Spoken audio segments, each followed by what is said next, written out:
A Mateo siempre le habían dicho que el camino antiguo era más corto, pero nadie le explicó por qué lo habían sellado con cadenas oxidadas y carteles inclinados que parecían devolver una advertencia en silencio. Llegó a la verja al caer la tarde, con el aliento empañado en el frío húmedo y el celular marcando 9% de batería. La tormenta había bloqueado la carretera principal y si quería llegar al pueblo antes de medianoche, tenía que cruzar el bosque. El metal cedió con un gemido largo, como un animal viejo que despertara a regañadientes. Detrás, la oscuridad se agazapaba entre pinos tan altos que no se veían las puntas, y el suelo, blando, tragaba el ruido de sus pasos, como si la tierra tuviera lengua. No había viento, pero las copas murmuraban igual, modulando un idioma húmedo, pegajoso, que parecía pronunciar su nombre sin vocales. Ma, te, oh. A medida que avanzaba, el silencio iba asentándose en capas, sofocando hasta el crujido de sus botas. Se le ocurrió que quizá no era silencio, sino respiración contenida, un bosque que inspira y expira, que se dilata y contrae. La luz se despedazaba en láminas delgadas, apuñalando la bruma como si ésta sangrara lentamente. Mateo encendió la linterna del celular y el haz reveló cosas que la noche no quería mostrar. Cortezas con hendiduras profundas, como bocas cicatrizadas. Raíces crispadas, retorcidas en nudos que recordaban manos artríticas. Rastros de ceniza negra formando círculos imperfectos sobre la hojarasca. Pensó en volver, pero una especie de timbre subterráneo vibró bajo sus suelas. Un zumbido que le recorrió los tobillos hasta clavarse detrás de los ojos. El bosque no le prohibía el paso, se lo concedía. Caminó siguiendo una vereda casi borrada. Por un momento creyó escuchar agua, un riachuelo oculto quizá. Al apartar unos helechos hinchados como pulmones, encontró una zanja estrecha donde algo relucía. No era agua. Eran dientes, decenas, tal vez cientos, incrustados en el limo, enhebrados por cabellos húmedos que el barro no había terminado de tragar. Algunos brillaban con restos de esmalte, otros estaban manchados, como si hubieran masticado carbón. Mateo retrocedió y chocó con un tronco. El contacto fue blando. El tronco tenía huecos alineados a la altura de su garganta. 3 perforaciones redondas que, vistas de cerca, tenían bordes fibrosos, como si alguien hubiera clavado dedos para abrir una boquilla de madera. Desde ese hueco subió un aliento helado que olía a hierro y a flores podridas. Se obligó a respirar por la nariz, corto, rítmico, como cuando era niño, y su abuela le decía que la oscuridad a veces es una manta, no un animal. Recordó entonces otra advertencia de ella, aquella que todos en el pueblo contaban en susurros. Aquí adentro hay voces que piden prestada tu garganta. Prometen calor. Prometen que no volverás a estar solo. No se rió, no podía, porque muy lejos, donde los árboles se apretaban como costillas de un pecho gigantesco, escuchó una voz que no pudo ser eco ni imaginación. Era su propia voz, llamándolo por su apodo de infancia, con el mismo timbre nervioso que tenía cuando mentía. Teo, ven, no te quedes atrás que te van a ver. Sopló la bruma contra los helechos y dijo en voz alta que aquello no era posible, que él estaba solo. La voz imitó la cadencia exacta de su respiración, y luego añadió una tos seca que a él le salía cuando bebía café muy caliente. Teo, me duele la garganta. Préstame la tuya. Corrió. No supo hacia dónde, solo corrió. El suelo cedía en zonas blandas y lo devolvía con un chasquido, como labios despegándose. La linterna se balanceaba en su mano y recortaba sombras que parecían colgar de los árboles como cazadores de luz. Entre las raíces apareció una cruz formada con 2 ramas atadas por fibras vegetales que no eran plantas. Eran tendones. En el cruce de los palos había clavado un trocito de espejo sucio. Fue a inclinarse, y su reflejo, devuelto reseco y granular, le sonrió una sonrisa que él no estaba haciendo. La sonrisa se ensanchó más de lo que su cara podía, abriéndose en una grieta donde las encías parecían tierra removida, y en esa grieta, una hilera de dientes que no eran suyos, más pequeños, más densos, como dientes infantiles superpuestos. Apagó la linterna por puro pánico, y la negrura le cayó encima como un techo de tela mojada. Solo quedó la voz, no las voces, un acoro raspado, al principio difuso, luego cercano, arrastrándose hoja por hoja hacia él, llamándolo por nombres que no había dicho en años, pelos que no eran suyos, rozando su cuello. Intentó recordar el mapa del bosque que su abuelo dibujaba en servilletas. La vereda del cazador, el tronco hueco donde se escondían los niños, la piedra con marcas de cuchillo. A tientas encontró la piedra. Tenía hendiduras largas, paralelas, como si alguien hubiera probado un cuchillo afilándolo sobre granito. En el centro, 3 letras grabadas a presión. AMN. No significaban nada para él. Antes de que pudiera quitar la mano, algo frío se posó sobre sus nudillos. No era agua ni lluvia, era saliva. La lengua áspera de algo que respiraba hondo y olía a sótano, a foto vieja, a pañuelos guardados con alcanfor. El impulso fue patear hacia atrás y golpear con el hombro. Y entonces la cosa, fuera lo que fuese, chilló con un sonido hueco, como una flauta tapada. Las ramas alrededor vibraron y un montón de pequeñas campanillas de hueso, colgadas en lo alto, tintinearon sin moverse el aire. Cada campanilla era una falange, pulida y agujereada. El celular vibró en su mano con una notificación absurda. ¿Seguir navegando con datos? Rechazó y el 6% de batería titiló como un latido enfermo. Decidió subir a una elevación para ganar perspectiva. Trepó un talud cubierto de musgo y se encontró con un claro.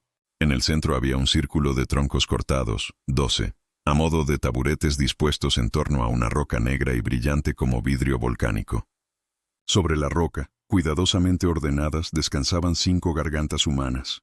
No cabezas, no cuellos, gargantas, como tubos carnosos abiertos en ambos extremos, resecos en los bordes, cosidos con hilo vegetal. De cada garganta colgaban cintas hechas con piel curtida. Cada cinta tenía letras quemadas, el nombre de alguien. Mateo no quiso leer el suyo, se dio la vuelta, pero sus ojos ya lo habían leído, aunque todavía no lo aceptase. Estaba ahí, su nombre completo, con la tilde mal puesta, como lo escribía su padre cuando estaba borracho y firmaba recibos del almacén. Escuchó pasos. No eran pesados, eran muchos, cientos, como si una escuela entera caminara descalza sobre hojas secas. Alzando la linterna por instinto, atrapó figuras entre los troncos, no cuerpos enteros, sino pedazos de sombra con borde claro, como recortes mal pegados. Algunos tenían forma de mandíbula que se abría y cerraba sin cuello. Otros eran espinas dorsales que reptaban como orugas de hueso. Otros, simples huecos que absorbían la luz y exhalaban un aliento de invierno. El bosque respiraba más rápido, emocionado. Y entonces, por fin, le habló sin imitar. Una voz femenina, seca, como si hubiese dormido con la boca abierta en una habitación de polvo, le habló desde todas partes. «Ven a sentarte, Mateo. Te enseñamos a quedarte». Su abuela le había contado la historia a medias, como si quitarle palabras la volviera menos real, que en este bosque se hace un trueque viejo, más antiguo que las iglesias y que los nombres, que la soledad pesa demasiado y la gente viene a dejarla aquí, que el bosque cobra con gargantas. Durante años, los del pueblo colgaban campanas de hueso para advertir a los forasteros. Si suenan sin viento, vete. Si te llaman por tu nombre y prometen calor, corre. Si te ofrecen una piedra para sentarte, no aceptes, porque cuando te levantes ya no tendrás voz para gritar. Mateo, que siempre había creído que las historias eran maneras de explicar lo inexplicable, comprendió de golpe que algunas historias son contratos, y los contratos no se rompen sin sangre. La voz femenina volvió a hablar, más cerca, más baja, más íntima, como alguien que entierra la cara en tu cuello. Yo era maestra. Vine a quedarme en un invierno de hambre. Nadie te enseñó a respirar aquí dentro. Te voy a enseñar. Mateo apretó los dientes hasta sentir que el esmalte cedía. No quiso contestar, pero el bosque no necesitaba permiso. Varios hilos fríos bajaron desde las ramas y se posaron sobre su garganta, tanteando, midiendo el contorno de su laringe como dedos torpes pero pacientes. Otro hilo le rodeó la frente y le inclinó la cabeza hacia atrás con ternura viscosa.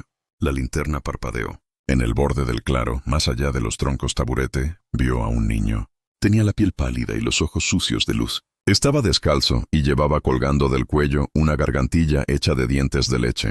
Cuando lo vio, el niño sonrió como se sonríe cuando uno reconoce a un hermano. Levantó una mano, y en la palma llevaba una palabra escrita con tinta vieja, Amne.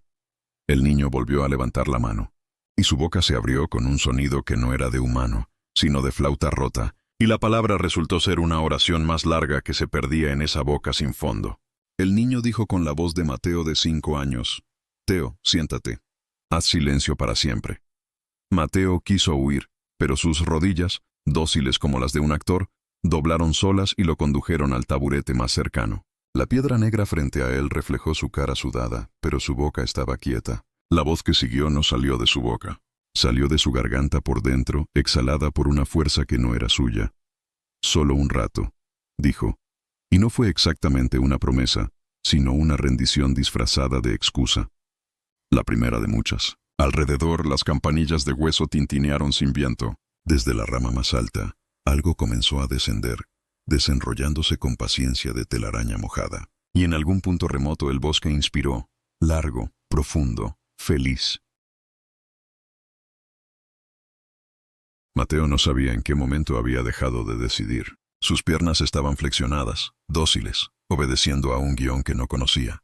El bosque le había robado la voluntad con la misma naturalidad con la que un río arrastra una hoja seca, sin violencia, pero sin retorno. Sentado sobre aquel tronco taburete, sintió cómo el aire cambiaba de densidad. Ya no era humedad, ya no era frío. Era espeso, como si respirara dentro de un pulmón que no era suyo. Cada inspiración quemaba, como aspirar ceniza tibia. Cada exhalación, en cambio, le producía la sensación de que algo dentro de él se aligeraba, como si estuviera perdiendo peso, molécula por molécula. Lo entendió demasiado tarde. No estaba expulsando aire, estaba cediendo voz. Delante de él, la roca negra brillaba como obsidiana mojada. Sobre su superficie pulida seguían reposando las gargantas secas, cosidas con hilos vegetales, como colecciones macabras organizadas por alguien paciente y meticuloso. Algunas parecían recientes. Aún conservaban tonos rojizos en sus bordes. Aún exhalaban un olor dulzón, mezcla de hierro oxidado y frutas fermentadas.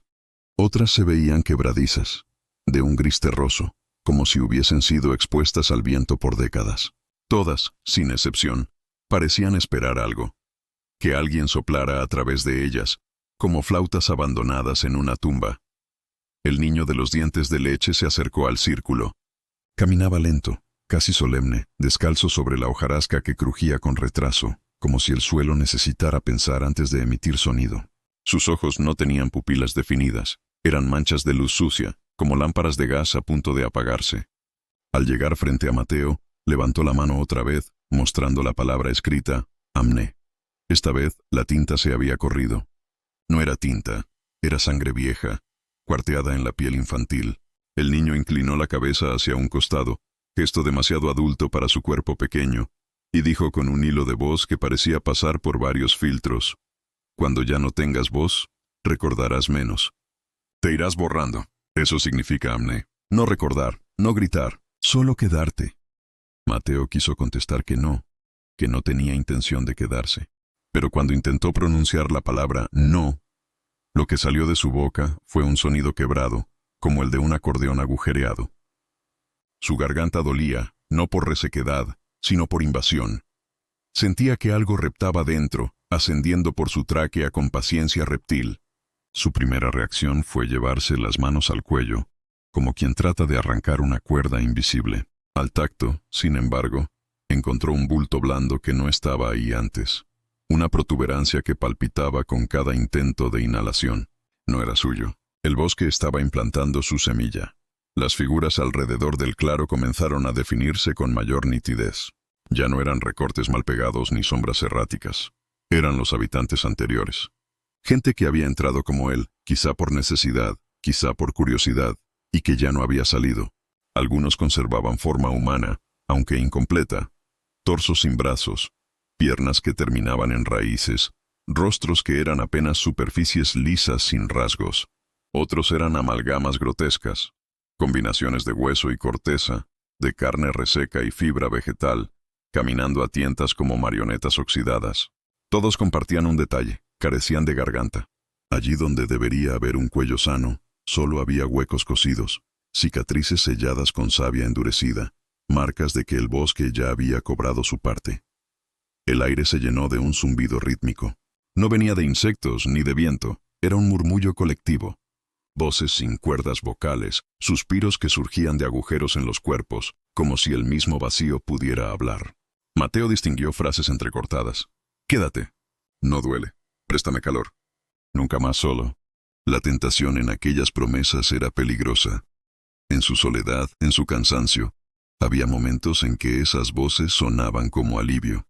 La promesa de no volver a sentirse abandonado. Pero inmediatamente después llegaba el hedor, el tono viscoso, y recordaba que nada que ofrezca consuelo en un lugar así puede ser verdadero. El niño alzó la otra mano. En ella llevaba un objeto pequeño, colgando de una cuerda trenzada con cabellos largos. Era una campanilla hecha de fémur, agujereada con precisión, pulida hasta brillar. La agitó suavemente y el sonido que brotó no fue metálico ni cristalino, fue el sonido de una respiración prestada. Mateo reconoció la cadencia. Era la forma en que él respiraba cuando estaba a punto de quedarse dormido, ese ritmo desigual entre vigilia y sueño. La campanilla estaba imitando su aliento. Comprendió con una oleada de náusea que aquel trozo de hueso ya había pertenecido a alguien cercano a él. Alguien que había caminado, respirado, vivido con ese patrón. El bosque no inventaba, el bosque coleccionaba. Trató de levantarse, pero sus rodillas no respondían. Entonces bajó la vista y vio raíces finas, translúcidas, que habían brotado desde la tierra y se enrollaban en torno a sus pantorrillas, trepando lentamente como serpientes húmedas. Cada raíz latía, bombeando un líquido espeso hacia dentro de su piel. Lo sintió viajar por sus venas con frialdad progresiva, apagando zonas de su cuerpo como si fueran habitaciones donde alguien apaga la luz una por una. Su pie izquierdo ya no era suyo, era madera, pesado, insensible. El derecho se resistía, pero sabía que pronto seguiría el mismo destino. El bosque volvió a hablarle con la voz femenina, aquella que antes había susurrado que fue maestra. Esta vez sonaba más clara, como si estuviera dentro de su caja torácica. La primera vez duele. Luego es fácil. Nadie te mira raro aquí. Nadie te juzga. Todos compartimos la misma garganta, la misma hambre. Cada palabra retumbaba en su pecho como si fueran golpes internos. Mateo quiso replicar, pero de nuevo, lo único que salió fue un silbido breve, ahogado. Entonces, algo se quebró dentro de él. El terror de perder la voz se convirtió en la certeza de perderse a sí mismo. Los troncos taburete que lo rodeaban comenzaron a vibrar, emitiendo crujidos que parecían risas sordas. Los hilos vegetales que cosían las gargantas secas se tensaron, y una de ellas se levantó en el aire, como sostenida por manos invisibles. La garganta flotó hasta posarse frente a la cara de Mateo, como una ofrenda o una amenaza. Del interior surgió un soplo gélido que entró directo en su boca abierta, obligándolo a aspirar. El sabor era insoportable. Moho, sangre seca, ceniza. Tosió. Pero al toser la garganta pegó un salto, encajándose contra la suya. Sintió que su laringe cedía, que se abría como un pestillo forzado. Por un instante creyó que iba a morir. Pero no murió. El bosque no quería muertos. Quería ecos. La visión se le nubló. Al abrir los ojos de nuevo, ya no estaba en el claro. O al menos, no lo estaba de la misma forma. Frente a él había un aula, vieja, con pupitres carcomidos y pizarras verdes desgastadas. El olor era el mismo del bosque, pero más contenido, como guardado en frascos. En la pizarra, escrita con tiza húmeda, una frase: «Aquí nadie recuerda, todos repetimos». Los pupitres estaban ocupados por niños sin garganta, que lo miraban con ojos ansiosos. Cada uno llevaba en la mano una campanilla de hueso. Cada campanilla sonaba con un ritmo distinto, como una orquesta de respiraciones prestadas. El niño de los dientes de leche estaba sentado en la primera fila, girado hacia él, sonriendo. «La clase comienza cuando entregues tu voz», dijo. Y al decirlo, su mandíbula se descolgó más allá de lo humano, hasta que la campanilla colgante desapareció dentro de su boca. Mateo retrocedió, pero el suelo bajo el aula era blando como barro. Sus pies se hundían, tragados poco a poco. Intentó gritar y por un instante fugaz creyó escuchar su propio grito verdadero. Fue un rayo de humanidad. Pero inmediatamente fue ahogado por una ola de voces que salieron de todas partes. Niños, ancianos, mujeres, hombres, todos con la misma súplica: «Préstame tu garganta». Solo un rato, solo un rato. El eco era tan fuerte que su cráneo vibraba, como si alguien golpeara desde dentro para abrirlo. El aula se derrumbó como un papel mojado. Volvió el bosque, la roca negra, las gargantas secas. El niño lo miraba todavía, más cerca, y su sonrisa se había borrado. Ahora su rostro mostraba algo peor que hostilidad. Mostraba compasión. Una compasión torcida, la que se siente por un animal atrapado que ya no tiene salida. El niño se inclinó hacia él y susurró: «Ya no puedes irte. Solo queda aprender a quedarte». Y la palabra escrita en su mano ardió, brillando como brasa fresca. Amné Mateo. Con la última chispa de voluntad que le quedaba, cerró los ojos y trató de imaginar la salida del bosque. Los mapas de su abuelo, la carretera iluminada, cualquier recuerdo que pudiera anclarlo.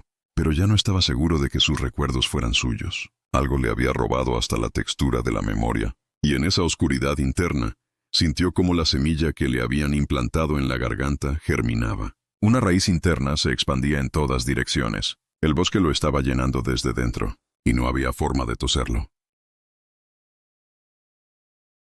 El bosque no tenía prisa. Esa fue la verdad más cruel que Mateo comprendió cuando la semilla en su garganta empezó a latir con un pulso que no coincidía con su corazón. Era otro ritmo, más antiguo, que no obedecía al miedo ni a la fatiga humanas. Cada latido interno empujaba algo áspero hacia arriba, como si una lengua vegetal quisiera aprender su interior a tientas, tanteándolo. Entonces, una punzada, nítida, cortante, le atravesó la laringe y sintió el sabor de la sangre propio mezclado con el sabor ajeno a moho de tumba. Alzó la mano por instinto, buscando apartar aquello, pero sus dedos se encontraron con raíces finas que le trepaban por el cuello y se metían bajo la piel con paciencia de costurera. No dolía como un cuchillo. Dolía como un invierno muy largo. El niño de la gargantilla de dientes ya no sonreía. Tenía las manos juntas, como quien reza, y los dientes de leche chocaban entre sí con el tintineo frágil de un collar barato. «Solo un rato», dijo, repitiendo las palabras que la garganta ajena había puesto en la boca de Mateo un momento antes. El borde de sus ojos brilló con agua, no lágrimas, sino una humedad de cueva. Y Mateo, por un impulso que no supo explicar, le preguntó sin voz, apenas con aire, «¿Cuánto es un rato aquí?» El niño inclinó la cabeza, como si escuchara palabras que él mismo no emitía, y respondió con un murmullo que resonó directamente en los huesos. «Hasta que dejes de recordar para quién era tu voz». Las sombras que ocupaban el claro se acercaron. Ya no eran anónimas. Ahora tenían detalles que mordían la memoria. Una mujer con un delantal gris manchado de harina reseca. Un anciano con sombrero de fieltro y una cuerda de cáñamo en el bolsillo. Una joven con un pañuelo atado a la muñeca derecha como un recordatorio para no olvidar algo que ya había olvidado. Todos compartían ese signo de pertenencia, un cuello sellado con savia y costura vegetal, una ausencia domesticada. La voz femenina, la maestra, volvió a hablar desde todas partes y ninguna. Yo enseñaba letras. Ahora enseño silencios. No temas. Algunos aprenden muy rápido. Mateo pensó en sus años de estudiar mapas con su abuelo, en cómo a veces los mapas no guiaban a ninguna parte porque ya estabas en ella. El bosque era ese tipo de mapa. Hizo un esfuerzo brutal por levantarse del tronco taburete. Las raíces cedieron 1 centímetro, tal vez 2, y un dolor eléctrico le recorrió la espina dorsal, encendiendo vértebra por vértebra como fósforos húmedos. El claro pareció inclinarse, como si la tierra respirara bajo él y quisiera mecerlo. Vio entonces, detrás de la roca negra, el murmullo leve de un arroyo, no de agua, sino de objetos pequeños chocando entre sí. A cada paso, el tintinear de campanillas de hueso componía una melodía irregular. Siguió el sonido con la linterna moribunda y encontró una hilera de hilos colgando de las ramas más bajas, cada uno con media docena de falanges perforadas, algún diente de adulto, una costilla de pájaro. Eran rosarios del bosque. Contaban algo. No salvaban a nadie. Recordó la advertencia de su abuela con una claridad dolorosa, como si la estuviera escuchando de nuevo en la cocina donde ella amasaba pan en silencio. Aquí adentro, si te llaman por tu nombre verdadero, ya no es un llamado, es una llave. Y si respondes, la cerradura gira sola. La idea le golpeó con violencia.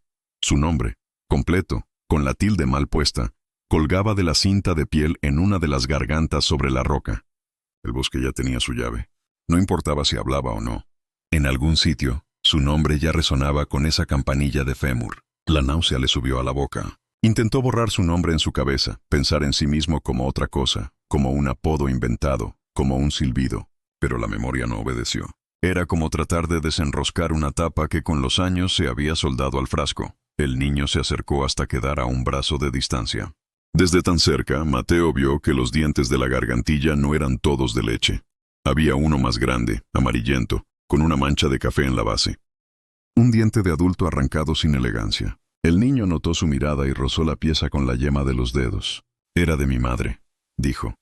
Y la frase sonó en múltiplos, como si muchos niños la dijeran a la vez dentro de la misma garganta prestada. «La escucho cuando toco esto». Acarició el diente y las campanillas de hueso alrededor vibraron sin ser tocadas. La maestra habló otra vez, y esta vez su voz conservaba un temblor humano, una grieta en la costra. Aquí los hijos llaman a las madres y las madres a los hijos, pero solo nos respondemos por el hueso. Es más fácil así. Nadie se equivoca de amor cuando ya nadie tiene voz. La semilla en la garganta de Mateo giró. Sí, giró. Lo sintió claramente, un movimiento lento, como un tornillo que encuentra su rosca. De su boca salió un hilo de vapor frío, un soplo que no le pertenecía, y el aire del claro se llenó de minúsculas gotas que caían al suelo con un ruido de aguja. A sus pies, una raíz más gruesa, del ancho de un dedo, rompió la tierra hacia afuera y trazó una palabra en la hojarasca, empujando hojas secas con precisión de escriba. Amne. La raíz volvió a hundirse y emergió de nuevo, completando lo que antes era un fragmento. Amnes. Otra vez. El suelo se abrió y la palabra terminó de escribirse entera, con una tilde torcida como marca de hierro mal calentado. Amnesis. Mateo comprendió por fin, o creyó comprender, que no era una ordalía caprichosa, era un ritual de borrado. Había que vaciar la memoria para que el bosque pudiera usar la garganta como un tubo limpio. La maestra se materializó por fin.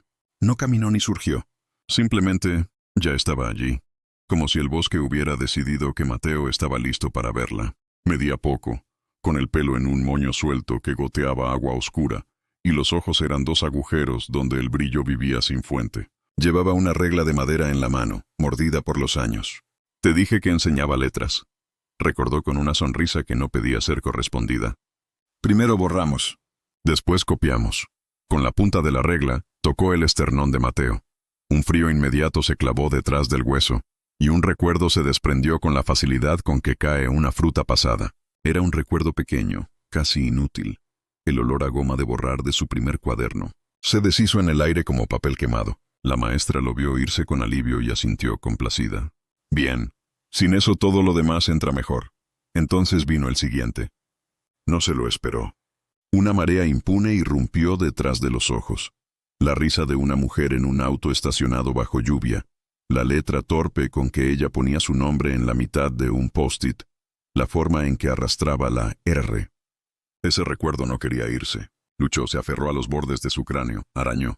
La maestra apretó la regla contra su pecho, firme, y el bosque apretó con ella. Las raíces alrededor chirriaron. La roca negra sudó una baba oscura. El recuerdo chasqueó como una cuerda que se rompe.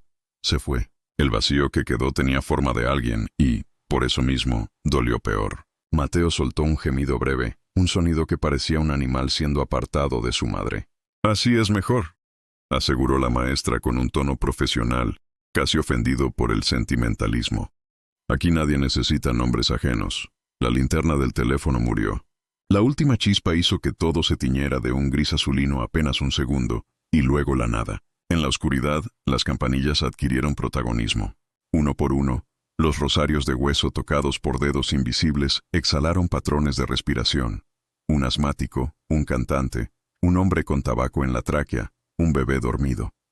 Era una sinfonía de ausencias. Mateo, tambaleante, hizo un último intento torpe por levantarse. Sus piernas, ya mitad madera, mitad carne, respondieron con el movimiento limitado de un muñeco antiguo. Logró separarse del taburete un palmo. Las raíces se tensaron como cuerdas de arpa, y el bosque dejó escapar por primera vez un quejido real, un hilo de disgusto. La maestra levantó la regla, lista para volver a borrar. Fue entonces cuando ocurrió la primera anomalía. No venía del bosque, ni de los fantasmas, ni de la maestra. Vino del bolsillo de Mateo, no del celular muerto, sino de un rectángulo de papel que había quedado atrapado detrás de la funda. Un recibo muy viejo, casi traslúcido, con números borrosos y una firma en tinta azul donde la tilde en su apellido estaba mal puesta, como un insecto atropellado. La humedad lo había pegado al plástico. Con el esfuerzo del movimiento, el papel se despegó y cayó al suelo, rozando la roca negra. La tinta, reanimada por la humedad del claro, brilló un instante. La campanilla de fémur del niño vibró a juego. El nombre, su nombre, tembló en el aire como si no supiera a quién obedecer. La maestra inclinó la cabeza. Qué curioso, dijo, con un interés sincero, casi académico. Tu llave afuera y tu llave adentro. Señaló con la regla la garganta sobre la roca que llevaba su cinta de piel con el nombre mal acentuado, y luego el papel caído. 2 puertas, 2 cerraduras. Es raro verlo. El niño dio un paso para adelante y miró el papel con deseo. Los otros, los sin garganta, avanzaron también, torpes, atraídos por el mismo imán. El bosque entero contuvo la respiración. Mateo sintió que por primera vez el ritmo antiguo titubeaba. El sistema, si así podía llamarse, había encontrado un pliegue que no esperaba. La raíz gruesa que había escrito Amnesis asomó de nuevo, tanteando el recibo como un animal que olfatea comida sospechosa. La tinta del nombre, hinchada por el agua, formó un charco mínimo. Una gota resbaló hasta la roca y tocó el borde reseco de una de las gargantas cocidas. El efecto fue inmediato. El hilo vegetal se tensó con un chasquido, la costura tironeó, y la garganta emitió un sonido breve, una nota de flauta de hueso que no venía de ningún pulmón. Al mismo tiempo, dentro de la garganta real de Mateo, la semilla giró en sentido contrario una vez, solo una, pero bastó para que un soplo muy pequeño de su voz, apenas una sílaba seca, se escapara hacia afuera.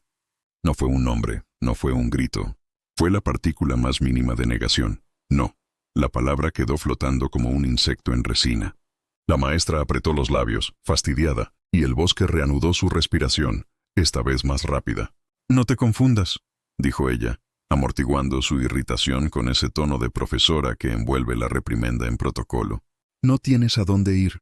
Alzó la regla para tocarlo de nuevo y arrancar la siguiente fruta de su memoria, pero el niño intercedió con una rapidez líquida. Se puso delante, levantó la mano con el diente amarillo de su madre, y en un acto que parecía una plegaria torpe, tocó con el diente la punta de la regla. Un chisporroteo muy leve, como estática, le erizó a Mateo los pelos de la nuca. La maestra retrocedió 1 centímetro. «No hagas eso», dijo sin gritar, pero las campanillas repitieron la frase como si fuera un himno. El niño insistió. Su mirada no era de desafío, era de súplica. Miró a Mateo y habló adentro de su caja torácica, allí donde el frío seguía expandiéndose. «Si te quedas, nos enseñas cómo suena tu nombre al revés». Era una oferta disfrazada de juego. Mateo supo, no supo por qué, pero supo, que si aceptaba, el bosque lo usaría como manual. Aprendería no solo su voz, sino la ruta para desandar todo nombre. Eso cerraría para siempre el pliegue del recibo y la cinta. Sería un cierre hermético. Respiró con dificultad. El no, diminuto que había escapado, seguía vibrando en el aire, del tamaño de un mosquito. Se concentró en él como si fuera un faro, y lo empujó con su voluntad deteriorada hacia su propia lengua.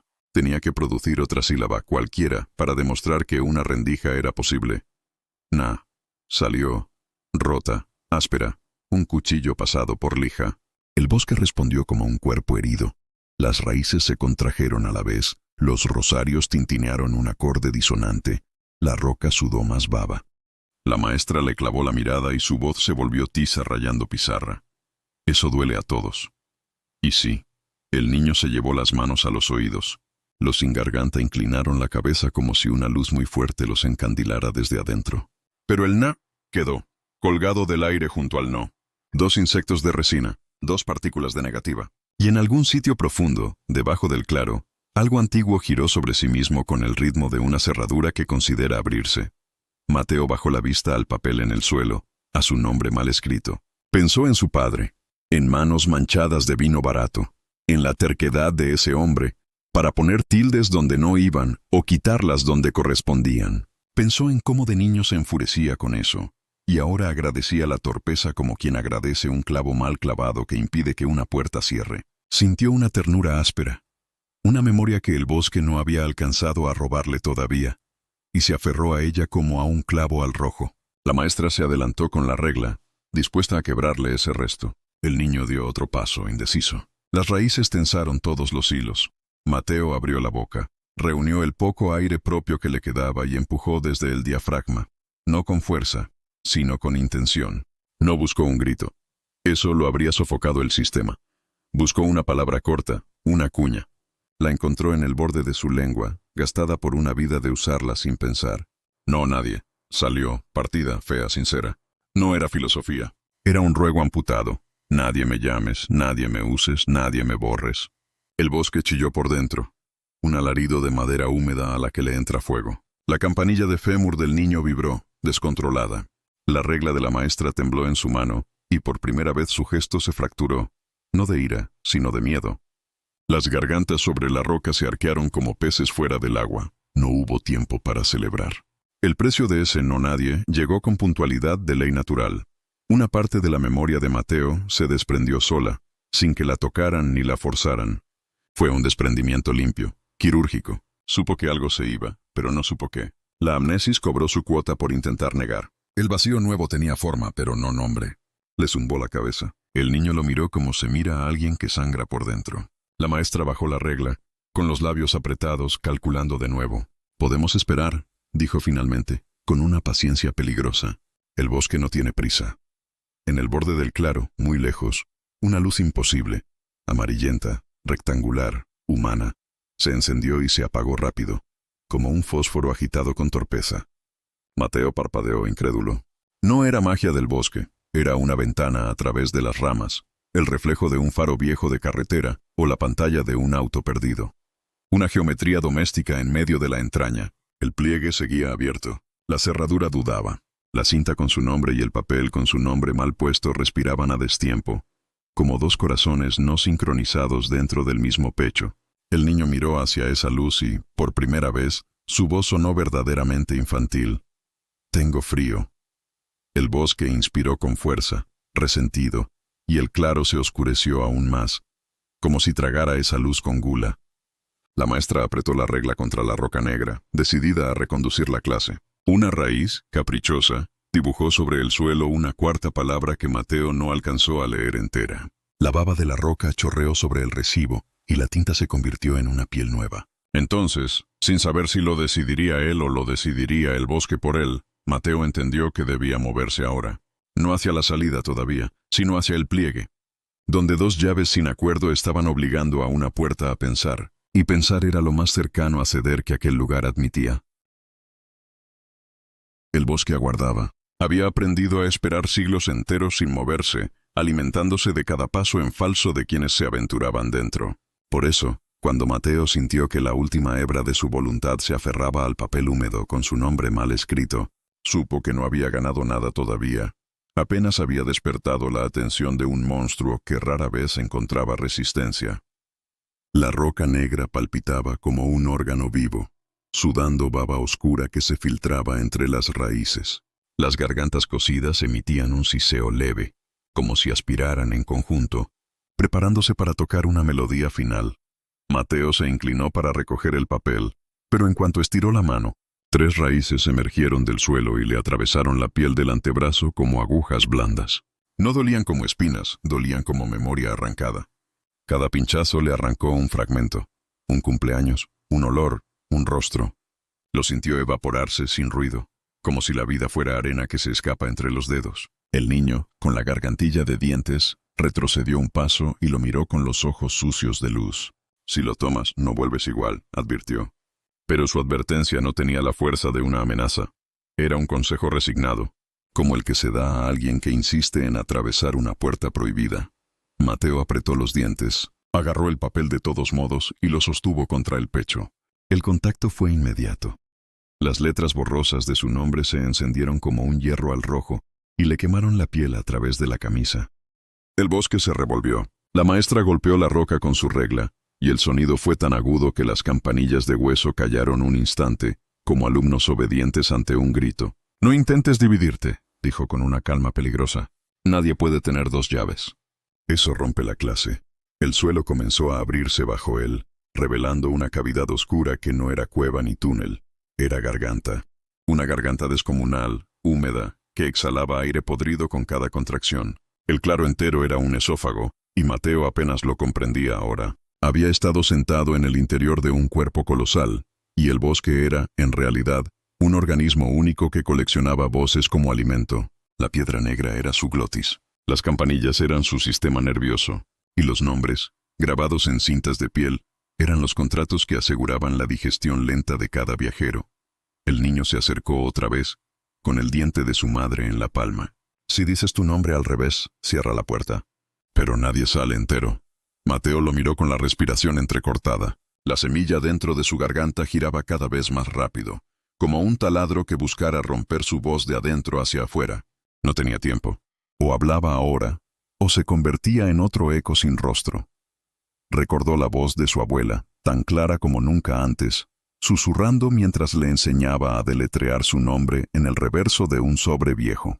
Recordó la torpeza de su padre al escribirlo mal en cada recibo. Recordó la risa de la mujer en el auto bajo la lluvia. Cada recuerdo se encendió a la vez, como velas desesperadas en un cuarto sin ventanas. Sabía que perdería muchos de ellos al intentar, pero si no intentaba, no quedaría nada. Tomó aire, aunque no quedaba casi nada suyo en sus pulmones. Forzó su garganta como quien rompe cadenas oxidadas y escupió las sílabas torcidas, invertidas, feas, cargadas de saliva y sangre. Su nombre al revés. El sonido salió quebrado, como vidrio triturado, pero salió. Y en cuanto la última vocal torcida flotó en el aire, las raíces soltaron su piel. Las gargantas cosidas se arquearon y gritaron al unísono. Las campanillas estallaron en notas agudas. El bosque entero gimió como una bestia sorprendida. La roca negra se resquebrajó. La cavidad bajo sus pies se contrajo, intentando tragárselo antes de que la fisura se completara. Mateo se arrojó hacia adelante, guiado por la luz amarillenta que seguía brillando entre las ramas. Esa geometría imposible en medio de la selva. La forma de una ventana. Un rectángulo humano. Sintió cómo las raíces lo arañaban, intentando retenerlo, arrancándole jirones de memoria. No recordaría su casa entera. No recordaría el olor de su primer perro. No recordaría el sonido de cierta canción. Todo se deshacía a su paso. Pero siguió. El niño corrió tras él, campanilla en mano, gritando con voz múltiple: «No te olvides de nosotros». Mateo volteó apenas un instante y vio cómo el niño se quedaba quieto al borde de la grieta, con la mano extendida, como si deseara que alguien lo sacara también. Pero el bosque lo sujetó con fuerza. Las raíces lo envolvieron hasta el cuello, y el diente amarillo brilló un segundo antes de apagarse en la oscuridad. La imagen se grabó en Mateo como una quemadura que no se borraría jamás, aunque olvidara todo lo demás. Corrió. La luz lo llamó, cada vez más grande, más definida. Cuando saltó, sintió que una mano invisible lo sujetaba de la espalda, intentando arrancarle lo último, la voz. La semilla giró una vez más, con violencia, y un sonido salió de su garganta sin que él lo eligiera. No era su nombre, no era una palabra. Era un grito animal, un rugido que no reconocía como propio. Ese fue el precio final. Y entonces, atravesó. Cayó sobre asfalto mojado, frente a un poste de luz parpadeante en la carretera vieja. El aire frío le golpeó los pulmones, y por primera vez en horas, o días, o siglos, no lo sabía, respiró aire que no olía a moho. Miró hacia atrás. Solo había árboles normales, oscuros, altos, inmóviles. Ninguna roca negra. Ninguna campanilla. Ningún niño. El bosque, desde afuera, parecía solo bosque.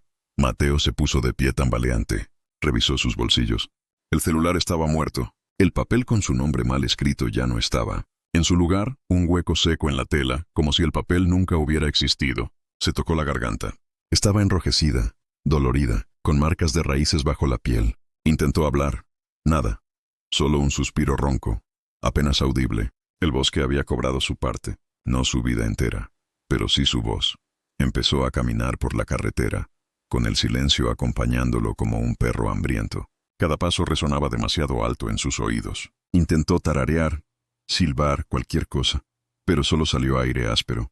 Entonces, muy lejos, en la dirección opuesta al pueblo, escuchó el sonido más débil, una campanilla hecha de hueso, tintineando sin viento. Se detuvo, el eco lo alcanzó con claridad imposible, y una voz infantil, rota, reptó por la carretera hasta su oído. «No te olvides de nosotros». Mateo cerró los ojos, con el corazón palpitando en su garganta vacía. Supo que había escapado, sí.